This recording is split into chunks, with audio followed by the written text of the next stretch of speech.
Salut à toi et bienvenue dans cette nouvelle vidéo. Aujourd'hui, nous allons aborder un nouveau point sur les fondations. Nous allons voir comment une semelle transmet ses charges dans le sol et comment est-ce que le sol réagit face aux pressions exercées par le bâtiment. Nous allons aussi voir quelles sont les précautions à prendre lors des opérations d'excavation, surtout quand on se rapproche d'un ouvrage existant, dans des bâtiments existants. Alors, je vous invite à vous abonner et de rester sur la vidéo jusqu'à la fin.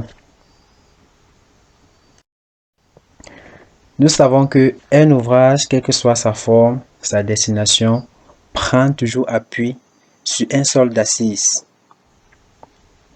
Les éléments donc qui jouent le rôle d'interface entre l'ouvrage et le sol est ce qu'on appelle la fondation. Donc, la fondation a pour rôle principal de récupérer les charges de la superstructure afin de les transmettre au sol de manière repartie et uniformément repartie, pour être plus précis. Quand on parle des charges ici, on parle des charges permanentes et les charges d'exploitation.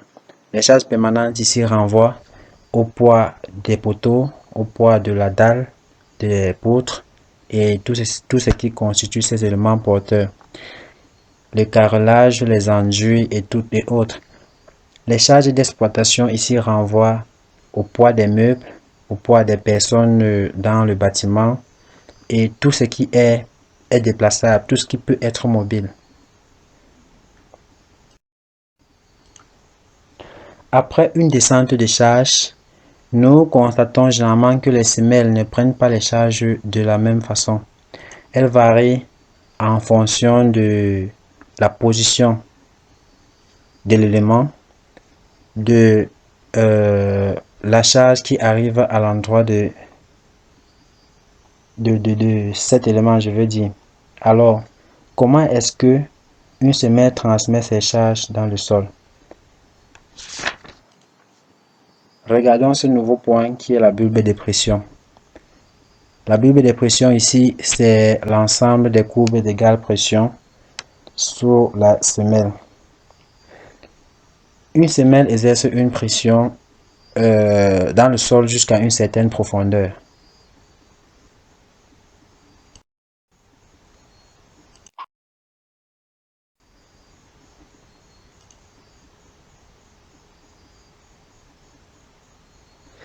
Nous devons savoir que la pression ou bien la contrainte dans le sol induit par une semelle de fondation varie progressivement vers les profondeurs, comme sur ce cas de figure. Nous voyons que à la base, de la semelle, on a une pression Q induite par la semelle sur le sol. Plus on descend vers les profondeurs, plus la contrainte ou bien même la pression diminue. Regardons par exemple, là on a une semelle de 1,50 m de largeur. Maintenant à 1,50 m de profondeur, on constate que la pression de la semelle sur le sol, la réaction de la semelle sur le sol a diminué de pratiquement 50%. À une profondeur de 3 mètres, qui correspond ici à 2 fois la largeur de la semelle, on constate que la pression exercée par la semelle sur le sol a baissé d'environ 80%. Nous voyons là 0,2 Q, qui représente une perte de 80% de la pression de base. Nous pouvons donc comprendre que jusqu'à une certaine profondeur, la pression de la semelle dans le sol s'annule. Tout à fait clair. Voilà ce qui explique pourquoi lorsque le sol n'est pas suffisamment important et que nous voulons réaliser un ouvrage suffisamment conséquent, nous sommes appelés à consolider le sol. C'est-à-dire, à une certaine profondeur, on augmente un matériau qui offre plus de résistance, qui est compactée et augmente la portance du sol.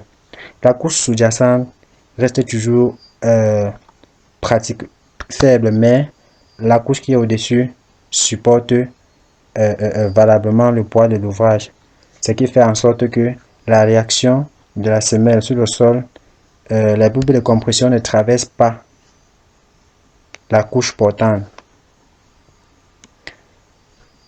Allons sur la semelle voisine. Quand nous sommes appelés à effectuer les opérations d'excavation, nous sommes au niveau de la propriété.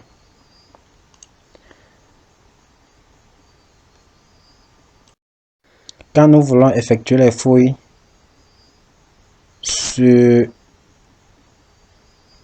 à côté d'un ouvrage existant,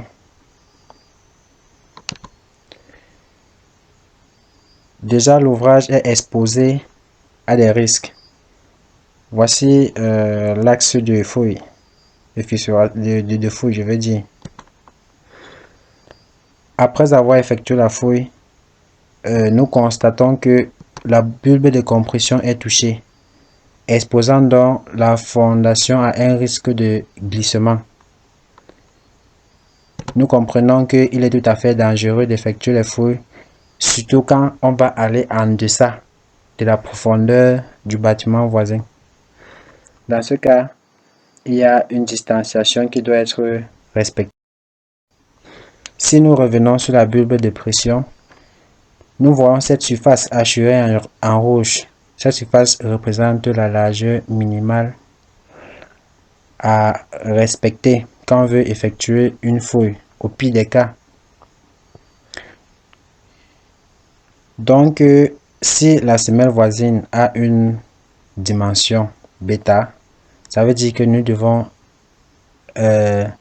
reculer d'une dimension correspondante à la largeur de la semelle pour éviter de toucher la bulbe de pression afin de fragiliser l'ouvrage qui est en place.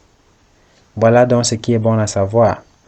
Maintenant, si les conditions ne permettent pas qu'on respecte cette distanciation, on devrait effectuer les fouilles, mais éviter d'aller en dessous de la profondeur de l'ouvrage voisin.